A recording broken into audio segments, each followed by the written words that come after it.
So, hello and welcome to this, the Books Crypto Club weekly catch-up on Zoom. It is Sunday, the 30th January 2022, and we're going to be talking about whatever the audience wants to talk about. It may be blockchain, maybe crypto, DeFi, NFTs, ICOs, STOs, any of the three-letter acronym. Do come and join us. Do remember, click on the subscribe button, click on the like, or even come along to a future meeting, open to everybody. So let's see who's going to come and join us today. And hello to everybody. We've got a few new joiners today. Yep, good evening to you too.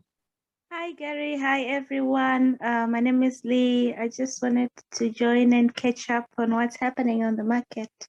Fantastic. Where are you dialing in from, Lee? From Northamptonshire. Okay, fantastic. Well, we've got Ernie, who if I remember correctly, is around about London. If I remember correctly, is that right, Ernie? No, Milton Keynes. Milton Keynes. So there you go. Not too far away from you then. No. And we've got a couple of others who are on as well. I think a couple are from London. I don't know, Sarah, where have you connected from today? So yeah, I'm new to this. I just wanted to find out about the crypto market. Been doing a little bit of research. Yeah, I'm from London. Okay. Excellent. Well, you're in good hands here because we've got a real mixture of people who are totally new, people who are experts, everything in between. So we just open it up to everyone, really. That's great. Thanks for joining us. And we've got Elena as well. Hey, Elena. Yes, hello, everyone. Hey. Exciting to join this meeting. Hey, good. So some new faces today. Where did you find out about this group today? Always interested. I found it out from Gillian Godzil. Ah, brilliant. Okay. Yeah. So Gillian out in the green pastures of Ireland, if I remember correctly. Yes, that's correct. Yeah. Chris Anderson as well. Hey there, Chris. Hi there, Gary. Pleasure to meet you. A pleasure. Likewise. Whereabouts are you connecting from today, Chris? Just from a spare room today. We've got a lot going on at the moment, having to move house and things like that. And yeah, so trying to find any spare space I can get. But that's often the way. That's why people either don't have the cameras on or they have, like me, a virtual background. So right, yeah. Whereabouts in the world are you, Chris? Are you in the UK? Yeah, down just south of London, Sidcup in Kent. So yeah, that's where I reside. Fantastic. It looks like we've got mainly UK people on today. We sometimes have a real mix. Occasionally we have people dialing in. We had a couple last weekend from Washington DC, New York, and San Francisco, I think it was. We sometimes get folks joining us from Brisbane, Melbourne, occasionally South Africa, Germany. So it's great. Okay, nice mix there. Absolutely. So for everyone who's on today, anyone who's not joined in any of these sessions previously, first of all, welcome. And thank you for coming along. That's fantastic. These sessions really are set up for you. So they don't have a fixed agenda as such. So if you've got any questions in particular, if you're a novice to crypto space and you want something that you think, oh, this is really, really basic, I shouldn't ask this, please do ask, because you'll always find that there'll either be someone who can answer the question for you or someone who'll say, oh yeah, I didn't know that either, and I'm glad you asked it, type thing. Equally, if we've got any pundits or any experts who'd like to share their wisdom. So as an example, you'll have seen a unicorn just joining now, which is JT. So Fernando's a real guru in the crypto NFT DeFi space, who like me has been involved in this a couple of years. So we have this group open to everybody. The idea is to educate, to inform, to learn from each other and with each other, really. So if anyone's got any basic questions, they are probably the best sort to ask, because it's amazing how much people don't realize they don't know until someone says, oh, so how do I buy a bit of a Bitcoin or something, which to other people they'd go, oh, you know, that's really basic. So I don't know, Chris, what's your experience in this space? And you're used to it? I'll be perfectly honest, it's limited. My experience is in the financial crime field, off-chain, basically. Yeah. So I've worked for Bank of America, Merrill Lynch, the likes of NatWest stockbrokers, and one or two others, Fidelity and so forth, mainly from a financial crime prevention perspective. AML and so forth. So I'm guessing from that you and Ernie know each other. That's right. I'm talking about stuff like FATF and that kind of thing. Yeah, that's right. We go back a long way, Ernie and I. And it was Ernie who actually introduced me to this forum. So thanks a lot for that, Ernie, again. Oh, but brilliant, because it's something that a lot of people, everyone's got their different perspectives on this kind of stuff. And some people are purely into it in terms of crypto as being a new way of banking or payments or whatever. Other people are thinking of it in terms of, oh, I can make money out of this.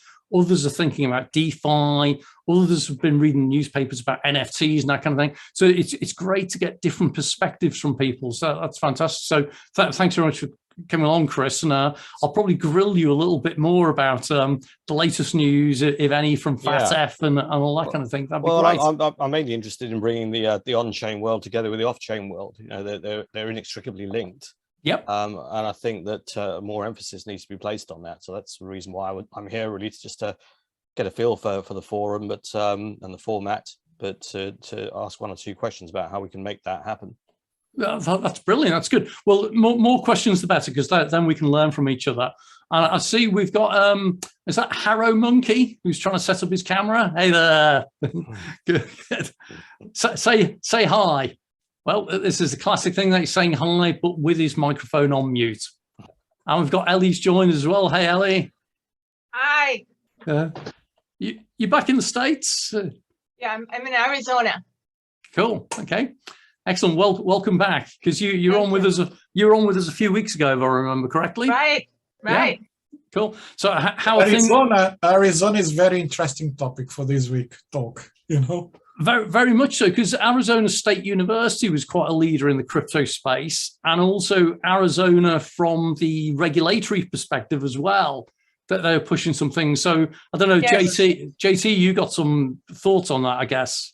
Yeah, and I guess Ellie probably knows about it as well. You know, she's there, but there's a proposal that went to the Senate to be voted for Bitcoin to become legal tender in the state of Arizona, and that's very interesting. Got it. That's exactly right. Yeah, it's very interesting because it opens a can of worms if that goes ahead. You know, I don't know. It will go straight to the Supreme Court, so I think that they will vote it, yes. But the problem with Arizona is that they also voted in 2018 in favor for Bitcoin to be used to pay for taxes. So you'd be able to pay your taxes in Bitcoin, yeah? But then when it went to the representatives, they had to change. There was really a lot of things. I remember that vividly in 2018. Everybody was excited about that, but somehow was curbed down. There was, of course, some interference somewhere. You can probably guess from where. And eventually it was changed. The law the proposed law was changed so that there's no time limit for research, if that was viable or not. So they're still in research, yeah, if people can go and pay the taxes in Bitcoin or not. So I'm afraid I'm a bit skeptical about this, you know. It might just be one of those FUD news because China is not, there's no more fake news about China and Bitcoin and mining. So they probably have to find something else. I don't know. I'm very skeptical about these things at the moment, you know. So maybe Ellie, you can offer an input, because I know Miami, the mayor of Miami was talking about using crypto for both paying staff, but also for paying taxes. I don't know what's the latest in Arizona. What's happening there with crypto? No, I think was it FM just said it correctly. You're right on. That's what happened. It went to Congress and at the Supreme Court, and we'll see where it goes. I think they may not go to the point of taxes being paid with crypto, but I think it creates noise, and maybe some vendors or retailers will accept crypto at their stores. And if that happens, you know, that's the beginning. Exactly. It just has to take a snowball. Now, Arizona is the land of the cowboys. If you remember, this is where John Wayne made his movies, and where the Apaches and the different Indians were at fight. And so many things can happen. Yeah, true. But at least that's kind of interesting. If you're going to look at the history of various states, then California was the home of the gold rush, wasn't it? Which is where you'd almost expect that to be where crypto explodes. And yet, strangely, it isn't. Because you would have thought with Silicon Valley and that kind of thing that California would have been at the leading edge of regulation and this kind of thing. But I know, like, trying to get a bank account with, is it Silicon Valley Bank right now? And Chris might have a view on this right now. Silicon Valley Bank, if you try and register with them with a crypto company, they're just not interested. And it all comes down to the whole AML, KYC, CTF, and any other three letters to do with source of funds and that kind of thing. I don't know, Chris, what's your perspective around the whole? Well, I think this could be one of the main reasons for the travel rule, which I'll talk about in just a second. But I was going to mention, I wish this conversation had I'd been privy to this prior to a meeting with Kate Galliejo, who Ellie and is it JT? Did you say would probably would know that she's the mayor of Phoenix. I'm being nice. You've been leaked on Twitter. Yeah, I'm conscious of that. Don't worry, I'm keeping an eye on it. I'm being nice. Thank you. But at least when you get Zoom bombed, at least that was fairly clean. I was about to say that. I was bracing myself for the worst there. Yeah, me too. I was thought he's going to drop his pants, you know. So deepest apologies about that, but that's just the nature of this kind of stuff. But Chris, you were saying about the whole space around what's going on with this at the moment. Yes, I met with Kate Galliejo, who's the mayor of Phoenix, just before Christmas. So that's an aside. I wish I'd been armed with the detail of this discussion when I went into that meeting. But with the travel rule, I think that this is going to hopefully help to reinforce controls and such like, because of the nature of what it requires end users to do. It requires VASPs to provide information on payees, beneficiaries, etc. Ensure that transactions are properly monitored and the information shared correctly. So I think that's going to hopefully elevate the industry standing as regards making moves in the right direction to improve AML control and such like. Okay. I'd like to have a chat with you, Gary, perhaps away from the forum here, just to talk about what we do as FCI, Financial Crime Intelligence, because I think it may be of interest to you in terms of how it could address that particular requirement, working in conjunction with the likes of yourselves and others.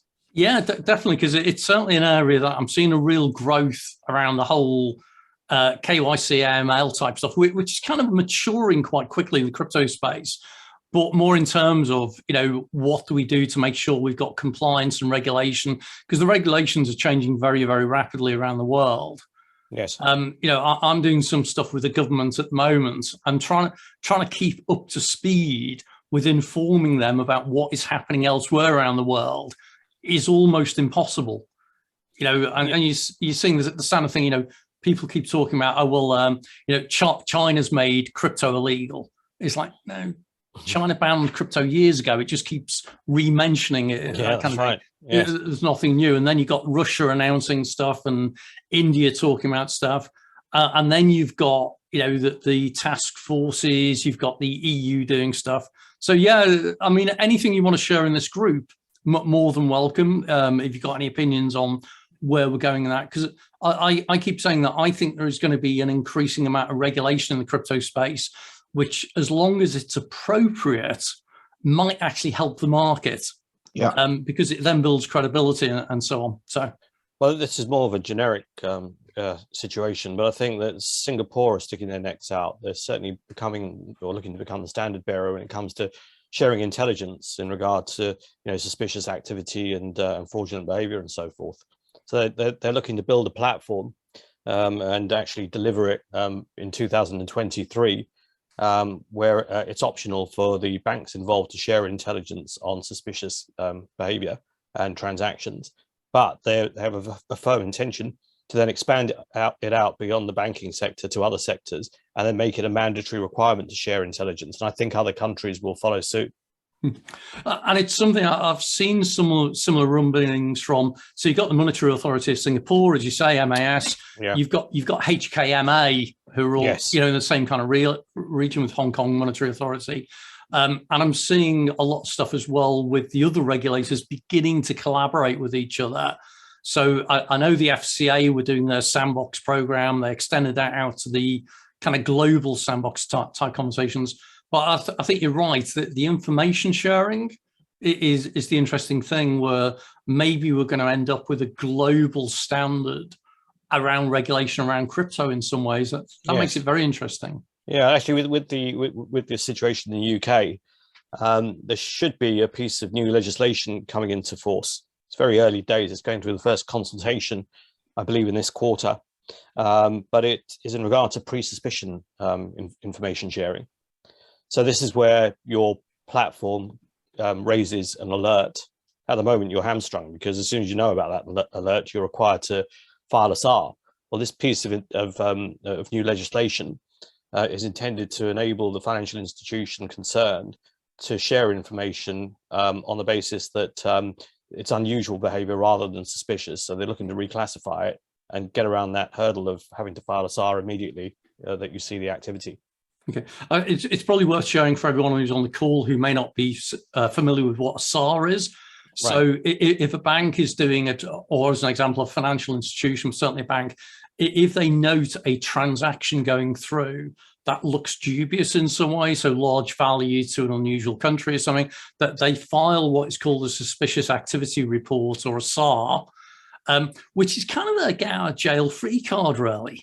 Lots of defensive ones flowing through the system. Yeah, so what it is that they raise this report that goes to the FCA, which basically says, we think this transaction may be suspicious, but they don't block it, that they carry on with it, because their obligation is simply to report the activity, not to prevent it. And so you see a lot of stuff. You can access the SAR requests or the SAR reports for each year, and it's astounding the kind of numbers that are going through.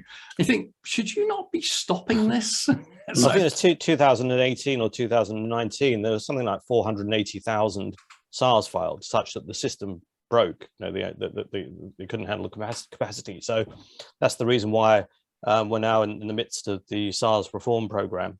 And one component of that is the concept of joint SARs. Okay. Yeah. So for everyone who's on the call who might be a little bit newer to the whole crypto space, it's worth being mindful that crypto is not above the law as much as many crypto people might think it is. And there are certain crypto activities that fall within a regulatory domain. And so there are situations where you get people who are saying, oh, this is crypto, it's not regulated, blah, blah, blah, blah. And then a year or so later, they fall foul of the regulations. And this is where I've been involved in a couple of projects and as an advisor. And people say, well, what do you do as an advisor? And say, basically, I keep him out of jail, type thing. So there are overlaps. So Chris, thanks for sharing that, because it's certainly something that I think it's going to grow and grow. Well, it's already in fact, Gary, you're probably aware of it in terms of the travel rule and the sharing of information around payment transactions or movements of assets from one provider to another. That travel rule does exist and is already in practice and been put into practice in certain other countries. So it's not something that might happen. It's inevitable. It's going to reach us very soon. Yeah. Will that stop the banks themselves cleaning up all their money? Because that's what's been happening. HSBC, you name it, through London for 25 years. Yes. Yeah, well, you'd like to think so, but I somehow doubt it. They are the main culprits, and then they're going to try to be kind of, I don't know. Yeah. The saviors, and they want to do this and do that, and. Well, you're right. I mean, and that Singapore scenario that I mentioned earlier, they're at the forefront of that as well. They're one of the main banks that are pushing for that and working with MAS. And I don't know if any of you follow what's going on with the Transparency Task Force, which is a group that's been created to improve the transparency of the banking sector. And it looks at things like SARs and it looks at things like fines that have been imposed on financial institutions for processing things and that. And it's astounding that there are billions of dollars worth of fines imposed on regulated financial companies for breaching all sorts of stuff. And this is where it's fascinating how the traditional financial institutions are saying, oh, crypto, that's all about money laundering and criminal activity and blah, blah, blah, blah. And you go, but you're the guys who are already paying fines for dealing in this kind of stuff with US dollars and GBP and euros and that kind of thing. But it's well worthwhile. If you do a Google search on Transparency Task Force, they're now producing reports monthly on the fines that are being posed against the traditional financial things for doing all sorts of non-permitted activities, shall we say. Yeah, the thing is, Gary, I'm kind of one of the things that attracted me a lot to crypto in the last 10 years was the trying to solve some of these problems through technology, which we can, yeah. But I don't feel anything is going to change for one main reason, yeah. All of these things are great and people producing this stuff, yeah. But the core problem is that there's not enough laws that put these guys in jail. They hide behind the fines. They've been operating. Yep. Anybody in any company that commits even 1/10 of the frauds that these banks have committed, they will go to jail. Yeah, until the laws are changed on the top countries and put these CEOs of these banks or whoever that is responsible for this in jail, nothing is going to change. Look in 2008, how many ended up in jail? I don't know of any. And, you know, they lost billions in the world, you know? So I think you can couple that with the lack of resource and the lack of expertise in law enforcement or, you know, within the FCA, you know, there are finite resources, and the scale that they're looking at now, especially after COVID, is absolutely enormous. You know, it's almost insurmountable. Well, it is insurmountable. Yeah, so the combination, Sam, is the laws have to be a lot more severe and strong with actual, you know, with things that make them scared that they might end up in jail, because then these things will stop, you know? I mean, the thing with the HSBC doing that stuff with the cartels, they knew it. They all knew it. How the hell nobody's in jail yet? I do not understand. I really don't understand. So maybe we move the conversation on then, because I think it is really important that we get appropriate regulation in place, and that's where regulators and governments are trying to figure that out. I wanted to just open it out to the rest of the people really in terms of what they're seeing in the crypto market. What is it that you're finding interesting to get into this area? Elena, I don't know, what's your interest in crypto particularly? I'm just an enthusiast at the moment. So that's something where you just kind of like beginning to learn about it, taking an interest in it, trying to figure out what everyone's talking about because it sounds like a foreign language. Yes, exactly. Yeah, in the beginning, I find that it's a little bit complicated to wrap your head around, but then as I read up, as the time goes by, I'm beginning to understand that it's not as complicated. Okay, that's good. I think the thing that I discovered about crypto is once you had a basic understanding of crypto, it actually made you want to learn more about traditional finance. And then you start getting into things like fractional reserving and how funding works.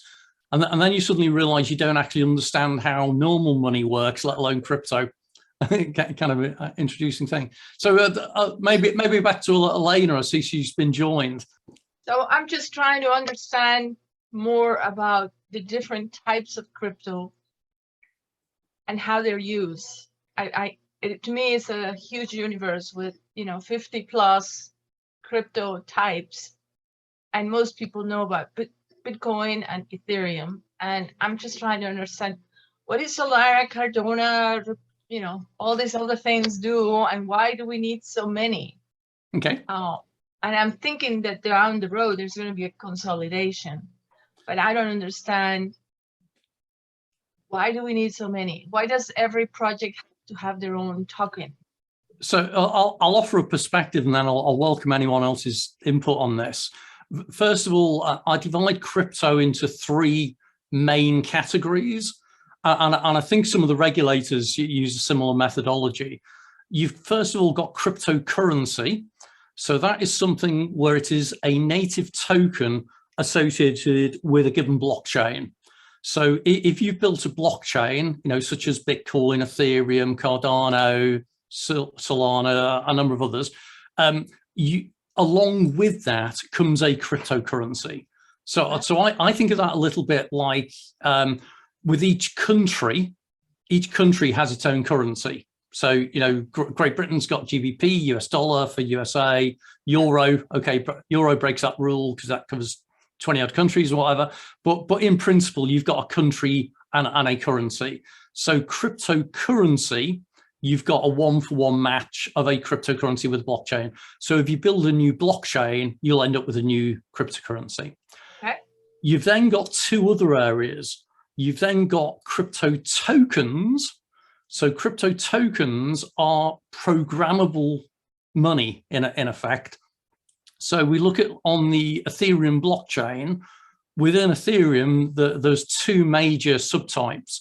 There's one called ERC20 smart contracts, which is what a lot of the ICO craze did for funding for projects in 2017, 2018. And now we're seeing a massive growth in what are called ERC721 tokens. So you might have heard of non-fungible tokens or NFTs. Right. So NFTs are the other subtype out of that. So you've got fungible tokens, which means they're interchangeable, which is the ERC20 standard. Non-fungible, which is being used for things like digital art, music, right. Collectibles, exactly right. And the metaverse, massive growth in the metaverse at the moment. So there we've got two things. You've got cryptocurrency, you've got crypto tokens, and then you've got crypto assets. And crypto assets is a digital representation of anything else. And admittedly, if you read the Swiss regulator, FINRA, or the UK regulator, the FCA, or any of the BaFin for the German bankers, they've all got their different definitions. But broadly speaking, they fall into the kind of like the cryptocurrency is the equivalent of money and is native to a blockchain. Crypto token is programmable money, so a little bit different. So people spin them up for different projects, either for NFTs or for fundraising. And then crypto assets is the other domain, which is really, really growing. So that's why you end up with so many of these different things. So some of them are because you've created a new blockchain. Some of them might be because you're doing the project in some way where you're fundraising. I don't know if anyone else wants to chip in with any other perspectives or... I'll probably get slaughtered for mentioning this. And it may be perhaps really naive, I'm sure it is. But are NFTs a bit like the Emperor's new clothes? It depends whether you're the emperor or whether you're the little child saying he's naked. Right. So yeah, NFTs, what I found is that most people don't understand what an NFT is, but that doesn't stop them from buying them. So an NFT is like having a digital receipt to prove that you own something. And that's all it is. But people intrinsically link it with like a crypto monkey or whatever, or a piece of Damien Hirst artwork, because he's just launched some NFT, or Beeple with a $69 million NFT. All an NFT is ultimately is it's a token that sits and it's managed by a smart contract on a blockchain, and it points to a digital asset in some way. Now, what that means is that most people who've bought them don't realize how easy it is for all of that to go wrong.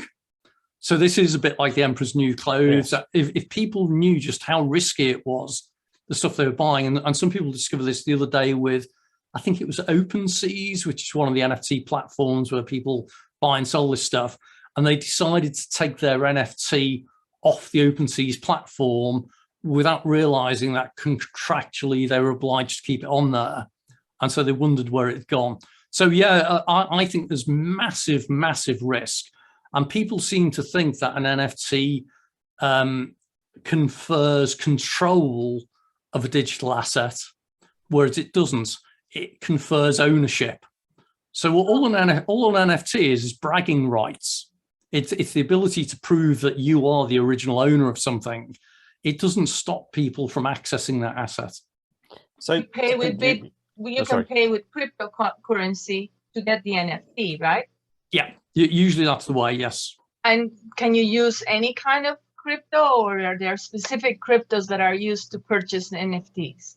It's growing at the moment. The preferred ones initially was Ethereum, because a lot of NFTs were built on the Ethereum platform. So you'll hear this ERC 721, which is a smart contract standard that a lot of tokens were built on.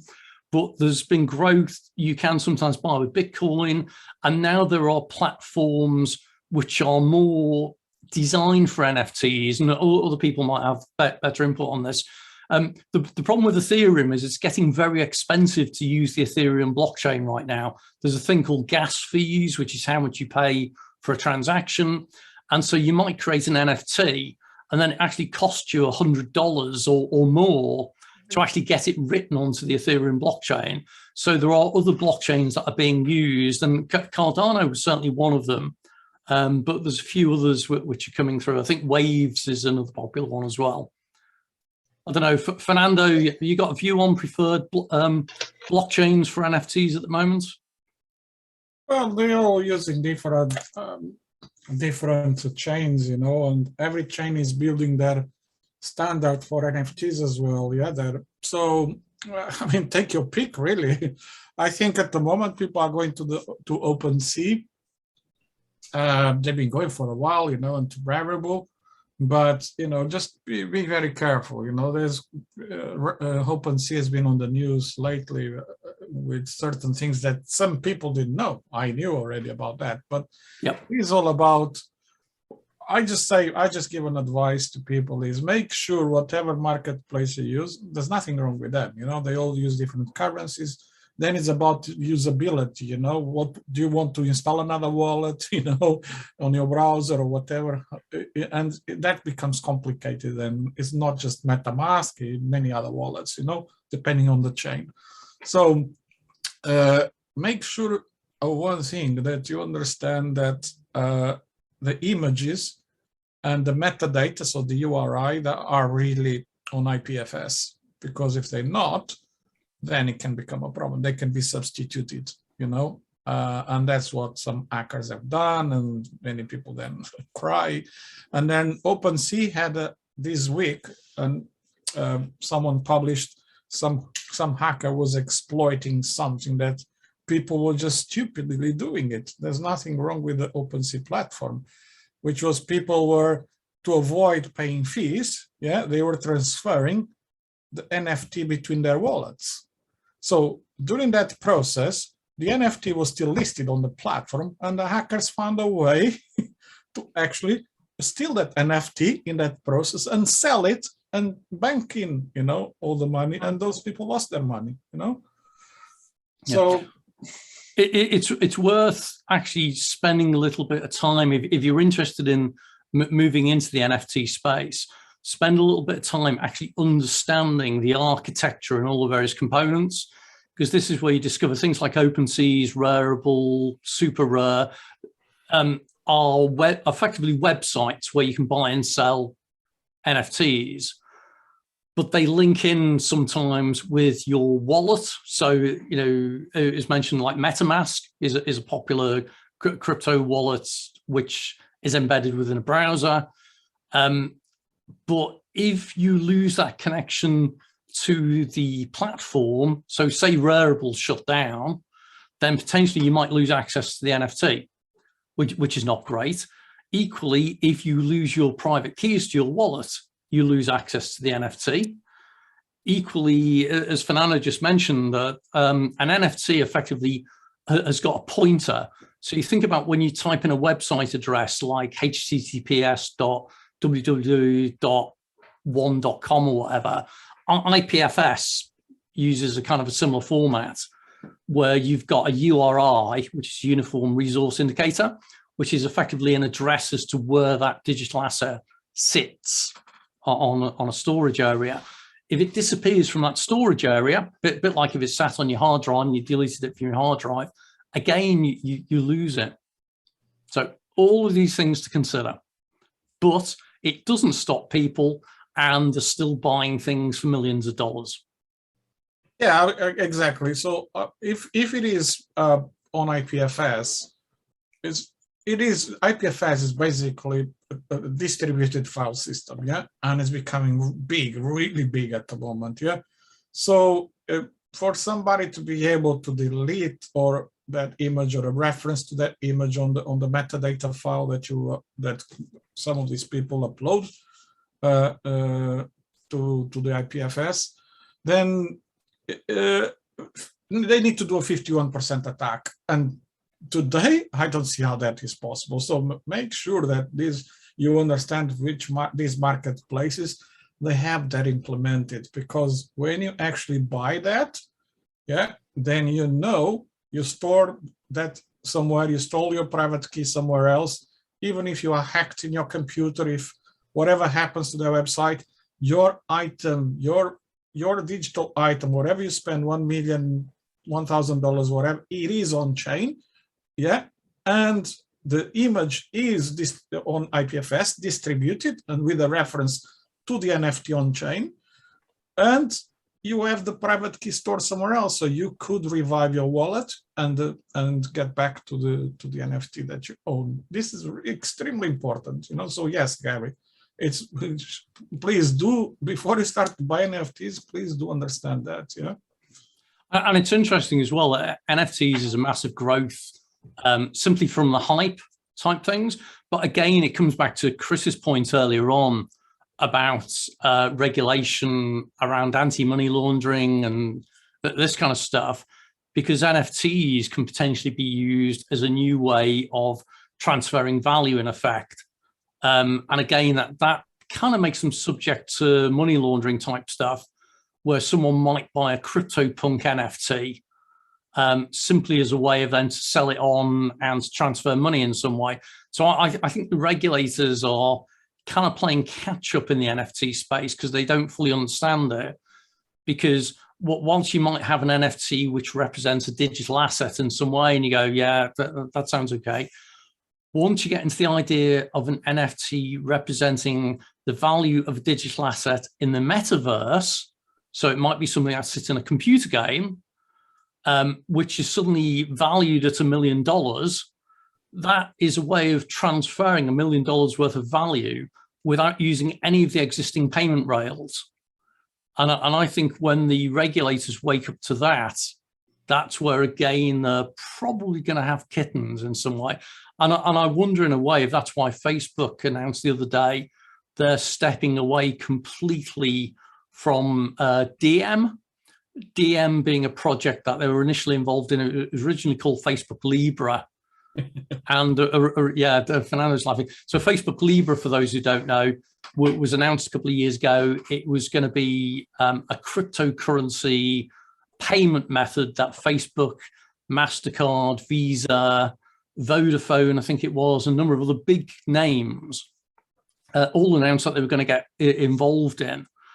And it was really funny that when they announced it originally, I think after about 2 weeks, the retail banks all suddenly woke up and went, hang on, that's a new payment rail that has got 2 billion customers. If you think about how many Facebook members there are on that kind of thing, that is completely unregulated and allows people to transfer value without having to go through the banking network.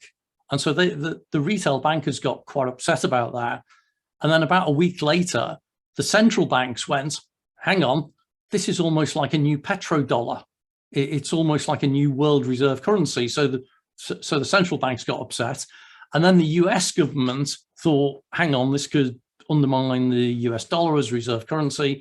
And I think they actually wrote to Facebook to send a kind of like almost a cease and desist letter that said something on the lines of, we don't know what you're doing, but please stop it until we understand a bit more. Ultimately. And so they kind of ramped that down.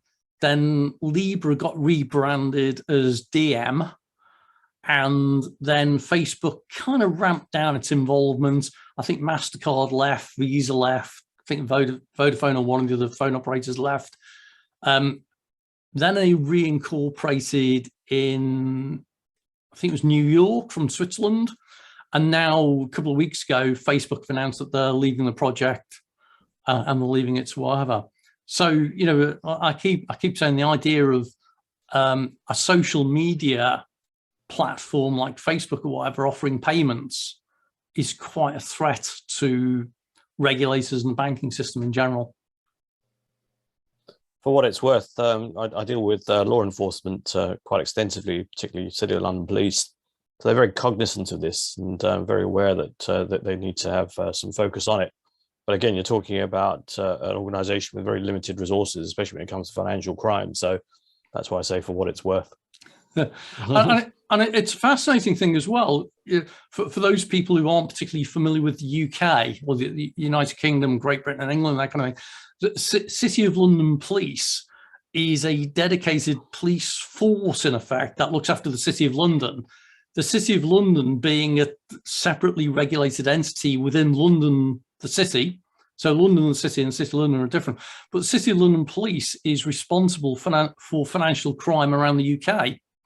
So an interesting remit, really. So you've got this dedicated police force, which is different to the Metropolitan Police, who look after policing in London, who are different from the National Police and that kind of thing, and even have slightly different uniforms. So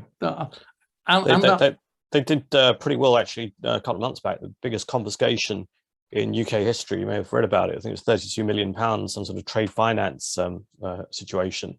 But then 2 months down the road, literally about a couple of weeks ago or last week, and they're in the spotlight again for not doing enough, allowing a £4.5 million fraud to take place, lack of coordination, and allowing the culprits to simply get away with it. Yeah, the thing is, I think, look, there's a lot of work being done, which is great, you know, but there's the other side of the coin here, you know. There was someone posted an article today about some guy, it's on the Telegraph, yeah, a story about a guy that's trying to bring $4 million to UK. He became a millionaire by trading in crypto, yeah, and he can't. His bank is not accepting his money, you know. I mean, the guy doesn't do anything wrong, you know. It's just a guy. They can very quickly say, hey, it's me, here's my passport, I have a bank account, so all the KYC is done. Where your money come from? Hey, I make trading in crypto, here it is, the exchange, you know, and the full report, because you can get that. And it's so simple, yeah. So what's happening at the moment is that UK is missing billions and billions of pounds that could enter our economy because the whole banking system and traditional finance is all rigged, you know. They're totally against crypto, yeah, and they don't want these to come to our economy and to actually the bank's liquidity will increase tremendously, and the tax man, you know, it will benefit everyone else, and then reinvesting and get that money. I mean, it could do so many things, and all of that is being missed because a lot of times, oh yeah, you said it before, Gary, yeah, it's all of these scary thing that crypto is being used for money laundering, for terrorism, for whatever. There's not even 1% of all of that stuff that happens in the world. So it's many things are wrong, and to be honest, I don't know how you can fix this, you know. Well, if you ally that to the fact that things are generally pretty sluggish anyway, you know, trying to force through any change at all is no mean feat. It's always a huge mountain to climb, even with conventional situations, let alone a brand new one like this. So it doesn't surprise me at all. So it's interesting if you take a look at something that was in the press a few days ago in the UK, the MP Matt Hancock, who doesn't exactly have a great reputation right now due to a few dodgy dealings that were happening recently. Matt Hancock is a former fintech guy. He had a fintech startup, if I remember correctly, and he used to be the minister for DCMS. was it DCMS? So digital culture, media, that kind of thing. He actually announced a couple of days ago in the UK press that the UK government has to become more crypto friendly in order to make sure that the UK doesn't miss out on the whole crypto thing. So that's kind of encouraging that at least an MP is saying something about it, even if it's an MP who isn't actually very popular at the moment. I suppose the fact that we're moving towards having our own national coin, if you like, with Bitcoin, that's got to be a good sign in itself, I would have thought, hasn't it? Yeah, and that's something again with Bitcoin, which is the name, I think, Rishi Sunak, who is I was going to say Minister of Finance. I've forgotten what actual, is he Chancellor? The correct title? Yeah. He announced a couple of months ago about the whole idea of a digital currency in some way. And this is where, having been on a couple of calls with the Bank of England, where they're talking about digital currencies and central bank digital currencies, it's worth separating a state-operated digital currency from a cryptocurrency, because by the very nature of it, a cryptocurrency is decentralized and distributed, whereas a CBDC, a central bank digital currency, such as Bitcoin, which is the branding British one, is centrally operated, and that kind of causes a bit of difference. I just wanted to open this conversation out a little bit more as well, because we've only got like less than 10 minutes. You know, the day kind of flies when we're going through these kind of things. Does anyone have any questions that they'd like to ask before we close off for today? Because I'm conscious we've got some new people on, and I always like to make sure that you've got some value out of coming along and listening to this kind of thing. Does anyone have any questions? And the simpler, the better. Okay. Can I ask one more, if that's all right? Go for it. It's been nagging away at me for the duration. What do you think the impact will be long term in regard to the effect on the climate through the process of mining Bitcoin? Or sorry, not Bitcoin, crypto. I can tell you a bit about that, and Gary too. Do you want to go, Gary, first? So I'll offer a perspective first of all, because I actually cover this when I'm doing training courses on blockchain and crypto. If I ask everyone here, when was the first motorized vehicle? First of all, who'd like to answer that one? 1892, something like that. Good guess. Any other guesses? When was the first motorized vehicle? 1893. 1893. Okay, one year later, he's covering us. Any other bids? Because they are completely wrong. 1909. 1909. Wow, that's post-flight. Even the Wright brothers were flying by 1903. Okay, so the first motorized vehicle, so the first use of technology for propulsion, was 1673, and Wow. it was a steam-powered bicycle, and it was actually used by the French military, if I remember correctly. And then there's one after that, which was in China, and there's some dispute as to whether it was China or France that did first. But the reason I say that is because you're actually right that after 1673, you had the steam-powered bicycle, which I think it went at 3 miles per hour and had a range of 5 miles or something. You then had the car revolution in the 1800s, as you say, Mercedes-Benz in particular, or Daimler in the late 1800s. They came up with the diesel engine ultimately and that kind of thing. And then we had diesel engine, we had petrol engine, now we've got electric engine. Technology takes time to improve in its efficiency. So if we look at Bitcoin is incredibly inefficient through the very nature of how it was designed. It was actually designed to consume electricity. So we are seeing new generations of blockchains that are more energy efficient. And so the very nature of it, if you think about how fuel inefficient a vehicle from 1893 would be compared to like a BMW 3 Series, which probably does 60 miles to the gallon now, things move on. So my view is, yes, some current blockchains are fuel inefficient, so they consume a lot of energy, but that is rapidly changing. Yeah, I will add to that. It's not just about the actual piece of the technology, it's the approach as well, how you use that technology. Yeah, so the approach, you can actually call it part of technology, but within the technology, Gary is absolutely right, and we are going to do a big jump now. Very soon, Intel is about to announce a new chip that is quite. The usage is in very low voltage. Yeah, so the consumption of energy will be a lot smaller, but with a lot more capacity to process.